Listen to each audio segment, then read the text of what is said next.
Las cartas guardadas. Ese es el título de la primera novela de Gonzalo Pérez del Castillo. La historia tiene lugar en la década del 80 en San Martín, un país ficticio ubicado en el centro de América Latina. Allí, un alto funcionario de Naciones Unidas va construyendo una relación amorosa con una mujer mientras sobrevuelan las épocas más turbulentas del continente, marcadas por la violencia política, la represión, la corrupción y el narcotráfico. Recién hablábamos con Gonzalo a propósito de su peripecia profesional, en particular su larga carrera en Naciones Unidas, y también sobre cómo nació este libro que se publicó hace 3 meses. Gonzalo, seguís por ahí, ¿no? ¿Cómo no? Muy atento. Vamos a muy discutir. En guardia, porque conozco a estos contertulios. Bueno, sí, porque ahora vamos a discutir este trabajo. A partir de la introducción anterior, vamos a charlar un rato con 3 de tus compañeros en la mesa de los viernes. Juan Grompone, buen día. Buen día, buen día. Alejandro Aval, ¿cómo te va? Buen día, el día de Maracaná, además. y al día siguiente de Peñarol. Bueno, no pongas esas alusiones porque se complica este ambiente amistoso, ¿o no se complica? No hay problema. No, parece que no hay problema. Bueno, y Ana Ribeiro, buen día, Ana. Buen día. Esa voz tan querida de esta tertulia que hoy deja por un rato sus tareas como subsecretaria de Educación y Cultura y se suma a este encuentro. ¿Por qué, Ana? Y bueno, porque Gonzalo es un amigo queridísimo, porque tuvo la gentileza de dejarme el libro en un sobre directamente y personalmente en mi casa, porque no pude parar de leerlo el fin de semana inmediato a ese regalo que me dejó. Entonces, cuando me invitó, digo, bueno, técnicamente puedo porque ya lo leí, y afectivamente quiero porque no puedo dejar de estar el día que de alguna manera celebramos y rompemos una botella de champán contra las tapas de las cartas guardadas. Bueno, nos dejas con mucha curiosidad, ya volveremos contigo. Es una novela, como quedó dicho, con mucho trasfondo político, pero en este primer bloque lo que nos proponemos es hablar de la historia, del vínculo entre los personajes. Juan, ¿vas tú primero? ¿Largas? ¿Te toca dar el puntapié inicial? Bueno, cómo no, con mucho gusto. Yo la leí 2 veces la novela. Leí primero la primera versión que Gonzalo me prestó, me envió.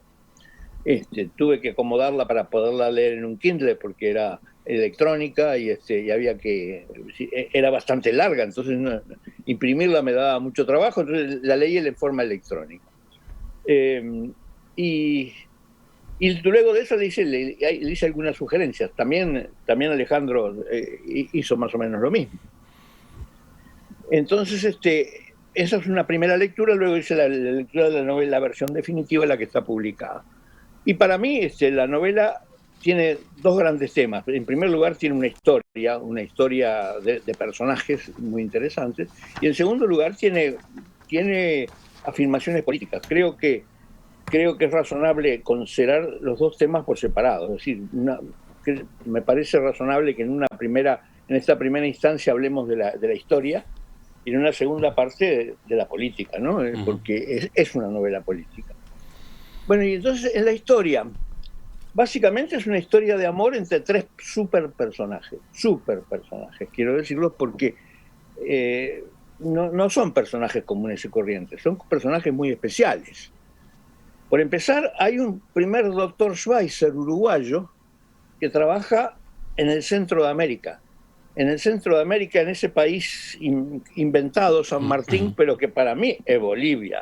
Yo quiero que te diga, todas las veces que leo San Martín digo Bolivia. Y que además es tan sudamericano que el país se llama San Martín y la capital se llama Bolívar. Es decir, Ciudad que Bolívar. junta los dos libertadores de América del Sur que se reunieron en Perú, precisamente, ¿no? Se reunieron en Perú Y ahí, Bueno. ahí empezó a desintegrarse esa supuesta unidad. Bueno, Acá tenemos un juego para hacer, ¿no? ¿Qué quiere decir San Martín? ¿Qué país es San Martín? Ya Juan dio su impresión. Pero dijiste al pasar ese doctor Schweitzer uruguayo. Aclaremos, el personaje se llama Eduardo Cabral, ¿no? ¿Cómo es tu comparación? A ver. bueno, porque es un médico que se va a un pueblito del centro de América, del centro de América Latina, a hacer el bien. Es decir, más o menos lo que hizo el doctor Schweitzer en África, ¿no? Uh-huh. Bueno, el segundo de los super presiones, es un super médico, porque además consigue super cosas, es decir, mucho, tal vez más de las que consiguió Schweitzer en África. El segundo es un profesional del diálogo político, es un funcionario de las Naciones Unidas.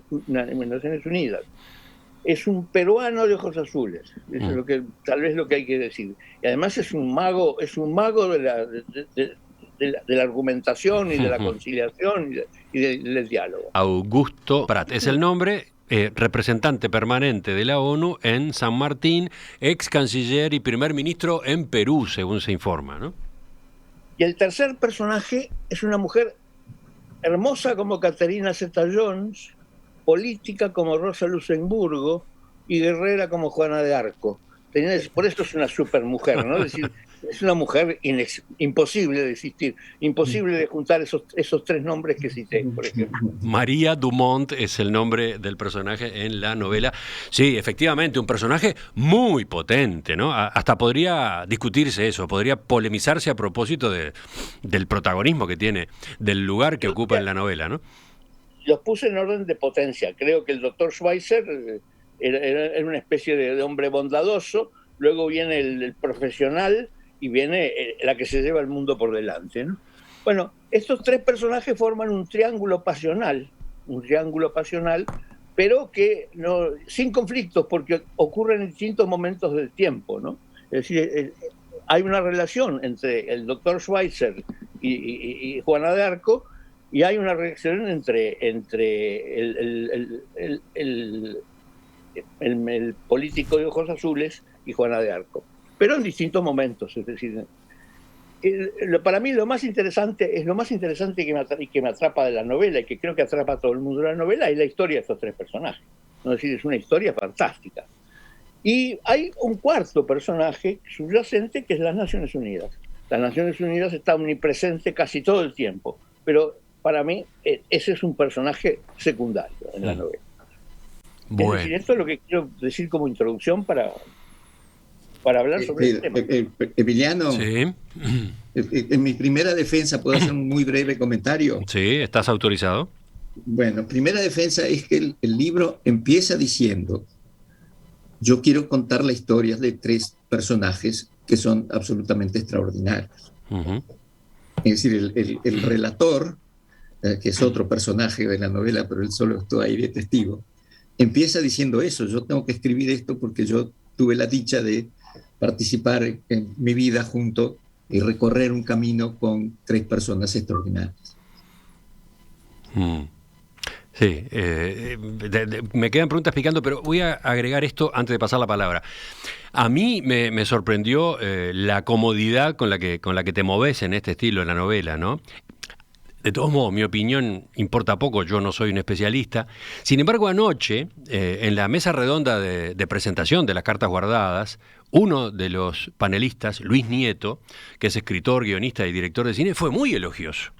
Él estaba impresionado de que esta fuera tu ópera prima, por la historia compleja que vas contando y por eso que recién describía Juan, ¿no? La variedad de personajes, todos ellos fuertes, claramente definidos.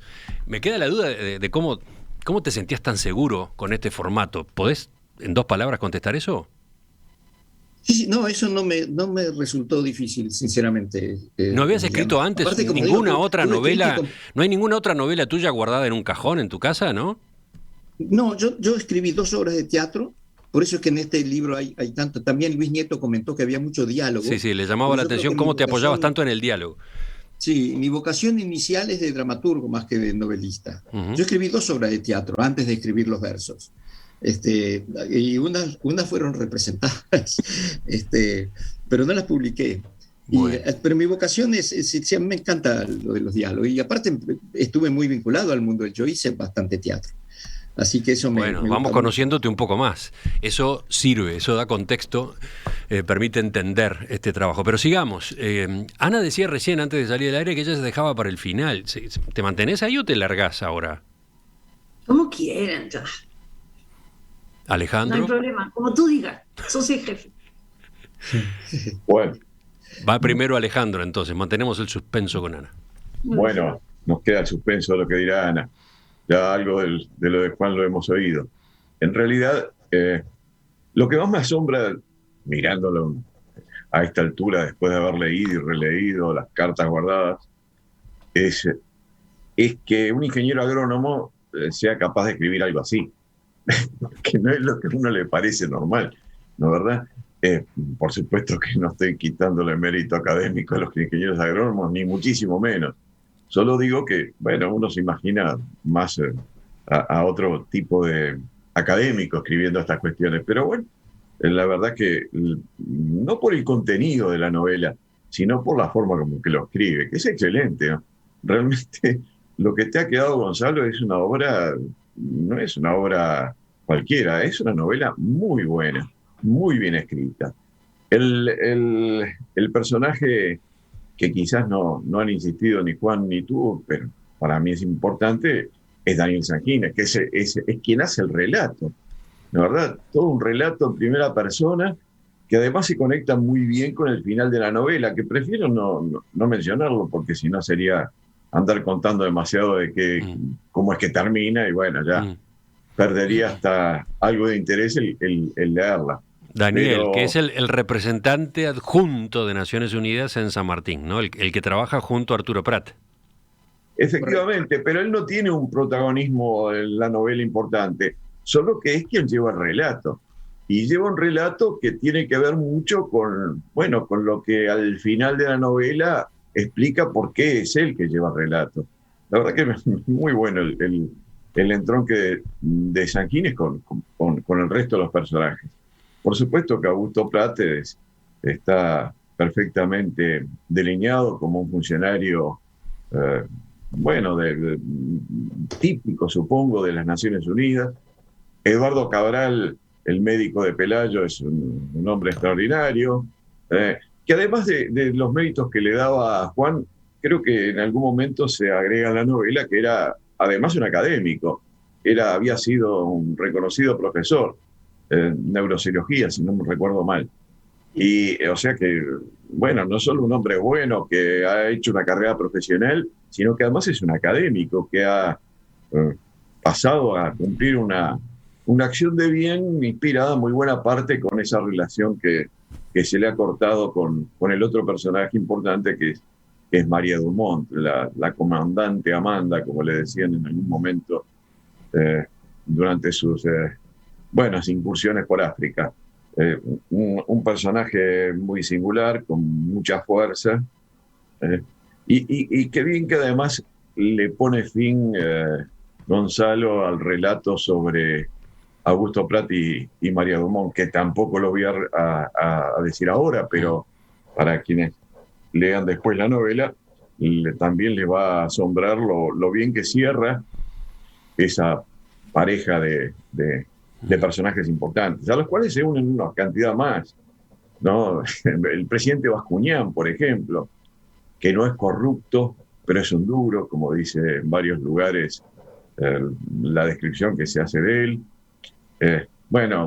Algunos personajes más simpáticos y, un poco más raros, como el gordo, aquel militar argentino Hernán Ramírez, Roberto Rubio, el galán paraguayo, Ricardo Rojas, Félix Bueno, hasta el ingeniero Enrique Klein, que accesoriamente tiene un papel importante en la trama de esta novela, ¿no? Y no mencionaste a Marilyn.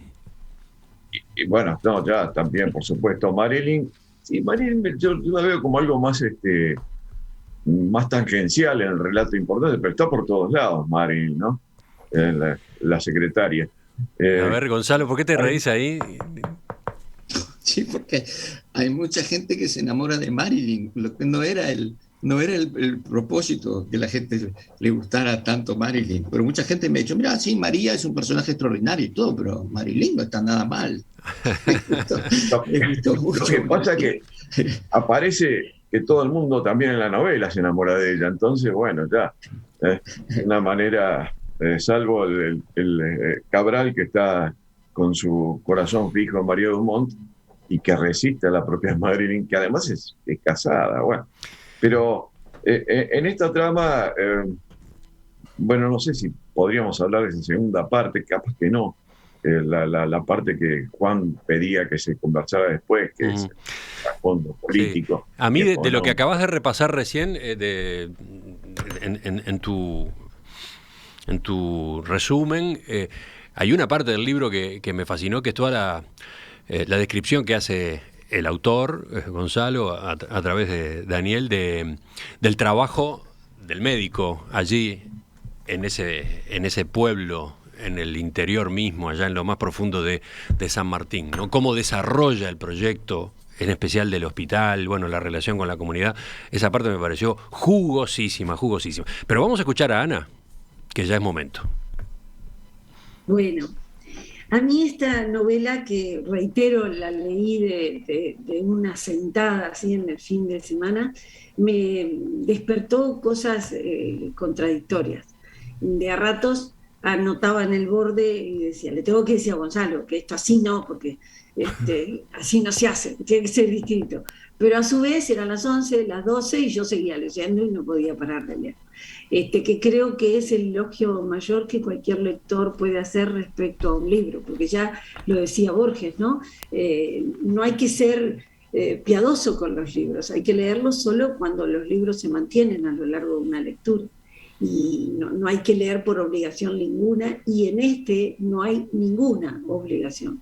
Y eso es el elogio principal y el primero que quiero hacerle a Gonzalo. Luego, punto y coma.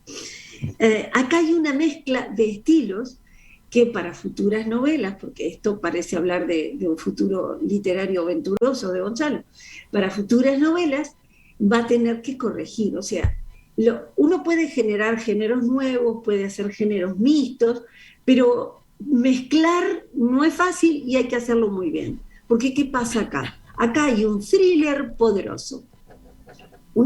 Por eso yo no podía parar de leer y tampoco pudo hacerlo Alejandro, ni pudo hacerlo Juan, ni podrá hacerlo ningún lector. Uno quiere saber lo que pasa y la trama está muy bien pensada y es perfecta. Cuando aparece tal pieza encastra con la otra y la pieza final es un puzzle maravilloso. Eso es propio de un buen guionista de cine.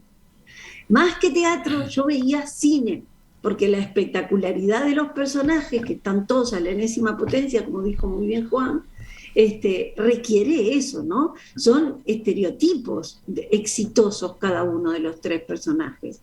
La bella, es seductora, es una guerrillera de fuste y es a su vez capaz de irse a Angola en una misión, de detener el aire cuando ingresa en uno de los bares nocturnos de San Martín, y es capaz de hacer un striptease de esos a los que uno se imagina que están habituados solo las profesionales del striptease.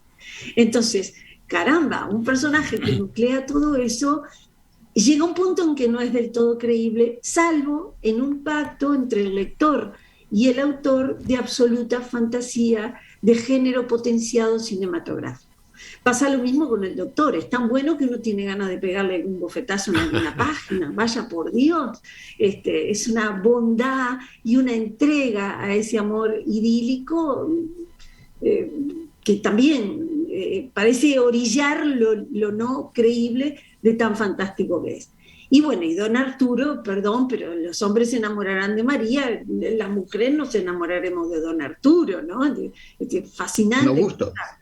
Claro, esa mirada celeste que congelaba todo. Ahora, decía Juan que había otro personaje, pero de menor calibre, que es la ONU, y ahí me permito discutir con Juan, y también me permito discutirle a Juan eso de querer separar la parte política de los personajes. Es imposible.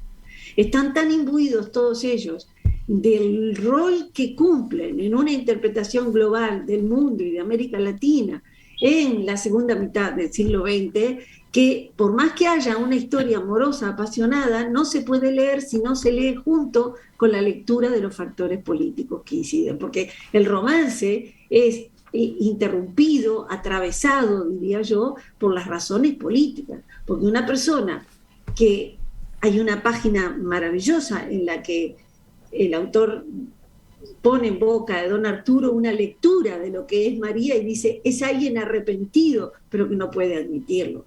Porque si admite su arrepentimiento, sería como quitarle a alguien, ¿no?, en la columna vertebral, se desmorona. ¿Cuántos de esos personajes hemos visto a lo largo de nuestra vida nosotros que todos andamos más allá de los 60? Lo hemos visto en cantidad y lo hemos visto de ambos lados del mostrador. Los hemos visto, si es que el mostrador tiene 2 lados, sino 4 o 5 o es poliédrico. Entonces, yo no admito leer separado de, los personajes están absolutamente intrincados con sus opciones existenciales en términos políticos, y creo además que ONU, y aquí es lo que creo que las futuras novelas Juan va a tener que corregir, Gonzalo, creo que ONU es un personaje que solo se admite para un guión cinematográfico, no para una novela. No es creíble en una novela que se transcriba un diálogo de más de una página dando explicaciones geopolíticas. Lo puedo creer en un buen actor y en una película que matice cosas. Ahí entraría. En una novela me pareció excesivo. Esas eran mis anotaciones en el costado, ¿no? No me parecía creíble porque no dejaba de ver la pieza sociológica que tenía delante, ¿no? La interpretación global de América Latina, de los desafíos. Entonces, se me ocurría automáticamente, bueno, un guionista que tiene que preparar la escena y el diálogo final para una serie, aquí tacha esto y esto, y le deja 2 frases para agilizar. No es soportable la carilla entera. Ajá. Cuando digo soportable, a ver, yo la soporté y me encantó, y me pareció valiosa cada una de esas, pero me parecían valiosas, pero como que me había salido del libro y me había ido a uno de ciencias sociales, no en la novela. Bueno, mirá, invitaste a tu amiga Ana y te llevas este tipo de objeciones. ¿Algún comentario, Gonzalo? Sí, fantástico, estoy totalmente de acuerdo con los 3 en realidad, y te digo más. Toda esta crítica que me hace Ana, y yo creo que es absolutamente válida, me la hicieron con mucha dureza tanto Juan como Alejandro, cuando les entregué el primer borrador. E incluso, o sea, que no gracias a ellos... ¿Ah? O sea que no soy tan mala. No, sos divina.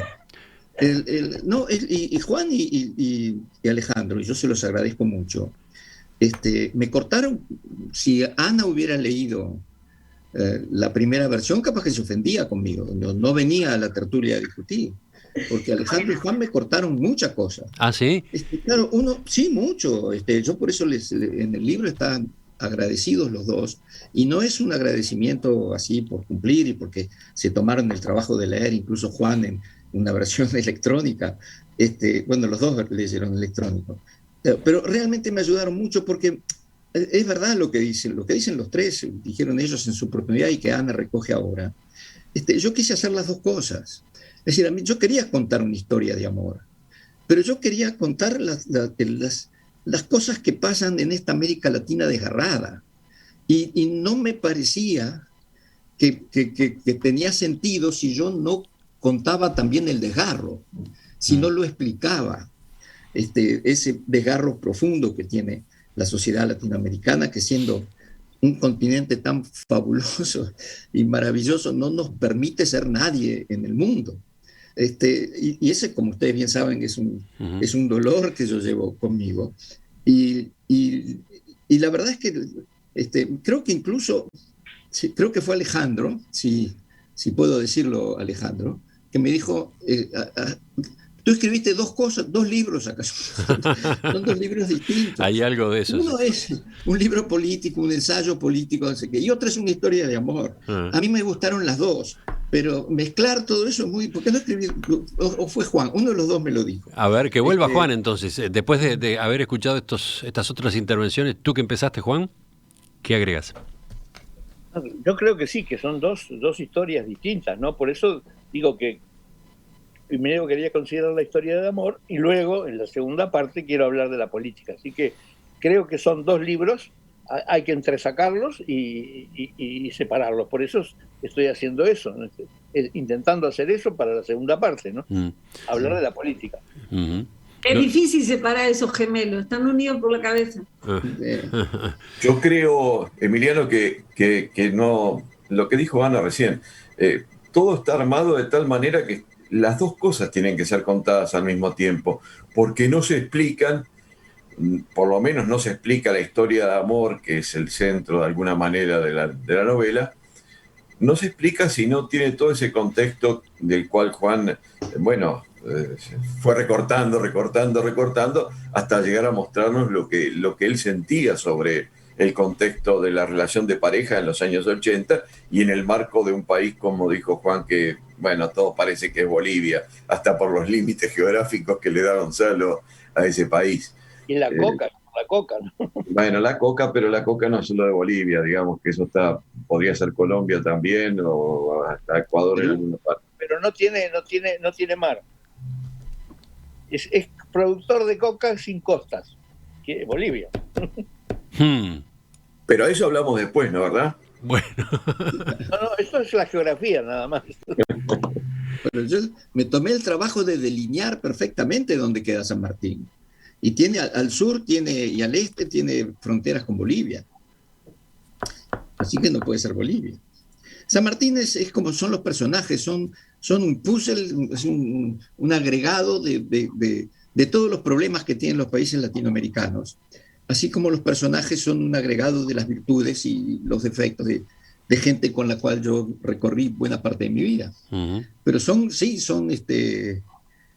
San Martín es un concentrado, tiene todos los problemas y tiene las riquezas también de los países latinoamericanos. Gonzalo, ¿te puedo hacer una pregunta? ¿Cómo no? Tú dijiste, los personajes son partes de los que yo he visto toda la vida. ¿Cuántas mujeres usaste para hacer a María? 3. Bueno, ¿a ti?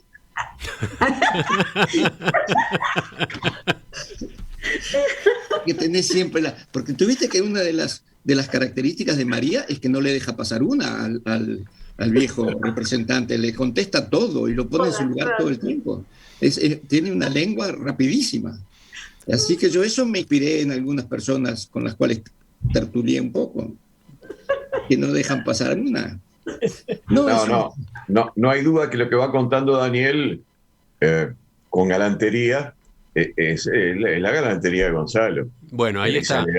¿Y Gonzalo quién es? Es un poquito todos. Un poco María también, aunque no lo creas, un poco María también. Muchos de los ¿Gonzalo es Augusto o Gonzalo es Daniel? No, es Daniel. Por Dios. Es Daniel. Gonzalo joven es Daniel, pero viejo es Prat. No, Prat es muy rígido en algunas cosas y no es la modalidad de Gonzalo. Pero bueno. Yo fui un poco María también, no crean, ¿eh? Algunos de los diálogos. La escena del striptease fuiste vos. No. Nunca me salió muy bien eso. No, pero de todas maneras los relatos de la vida nocturna en San Martín... eso me lo contaron todos. Te los deben haber contado, supongo. Eso me lo contaron todos mis amigos. Sí. Jamás pasarte por algún lugar de ese tipo. Algunos comentarios que llegan desde la audiencia. Bueno, por un lado está el análisis que hacen nuestros oyentes de lo que están escuchando. Me conmueve escucharlos. Es una de las tantas tertulias que debería ir a un libro.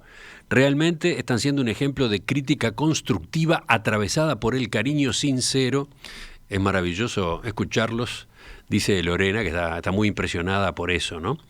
Después hay consultas a propósito del libro en particular. ¿Está en ebook la novela de Gonzalo, Las cartas guardadas? ¿Qué le contestás? ¿El autor sí, que está, dice? Sí.